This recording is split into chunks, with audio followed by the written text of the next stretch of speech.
Oh, besar puyuhnya. Oh, ni ikan puyuh.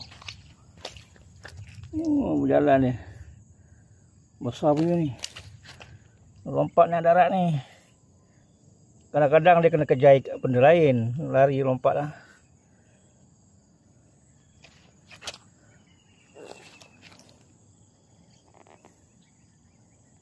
Puyuh mau berjalan atas darat boleh.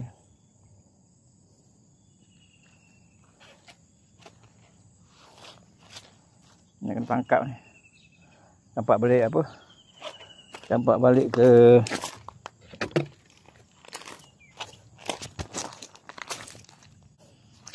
ai. Campak dia ke longkang. Tempat habitat dia.